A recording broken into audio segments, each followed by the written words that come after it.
Imagine you could bet on anything, not just on the Super Bowl, but if it does snow on Sunday, or if the Fed cut down the rates, if a celebrity gets pregnant.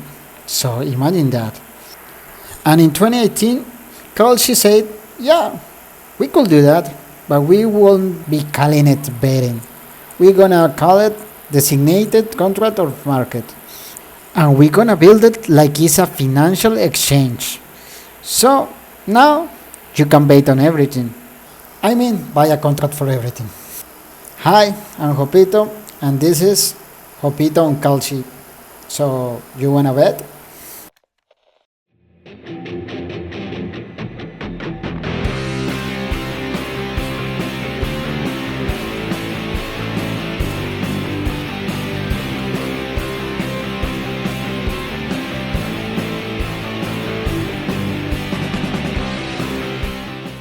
So, what is not betting? Well, if you call it betting, you land in a world of state by state gambling laws. Different rules, different license, different mass. It's asking for permission to go party to your parents. But imagine you got 50 parents and each of them don't like each other. So what's a smart move?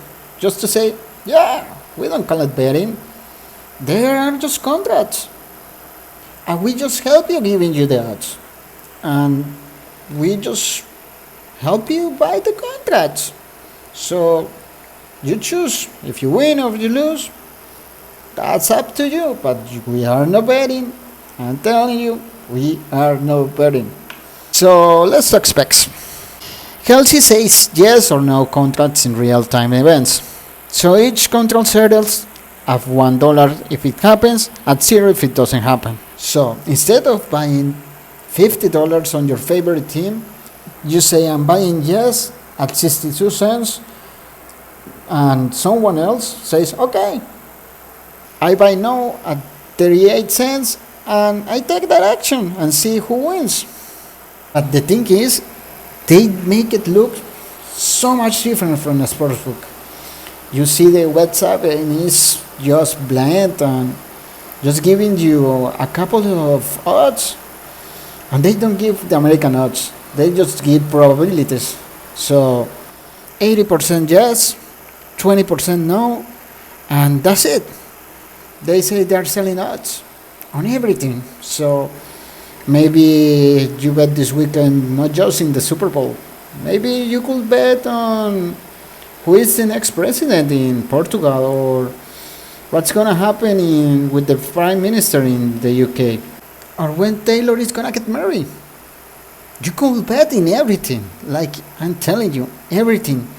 And tell me, when was the last time you didn't see the odds of everything in the news, in the commercials, in YouTube channels?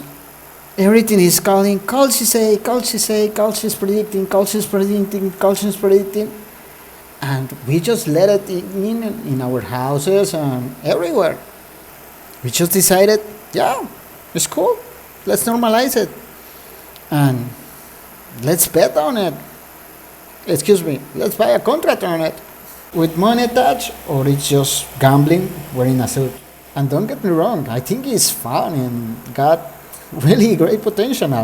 The company, wow, it's going to the moon. But gets to the point where Kalshi is trying to predict everything and put a price on it, you know.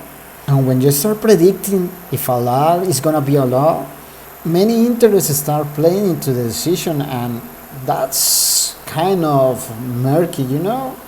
So there isn't a clean official number of gambling addicts in the USA, because it depends how you define it. If you put it like a serious clinical gamblers, there is like 2.5 million, and to that you gotta add 5 to 8 million that got a gambling addiction, and to that you gotta add 20 million people that are high risk people. So imagine, it's like the population of New York City, just full of gamblers. And well, it's not just Kalshi. Robinhood is getting into the business, and many more are trying to get in. So you gotta think that in the future it will be more regulated. And like I said, odds are really cool, and trying to predict the future is awesome. But the problem is when we confuse statistics with gambling, and when we start betting on what's the future of our country. And there is still 87.6% chance that I didn't explain it perfectly. But on kalshi, you could literally bet on that. I mean, trade on that. So we got a new topic every week. I hope you like it. Like and subscribe, and okay, bye.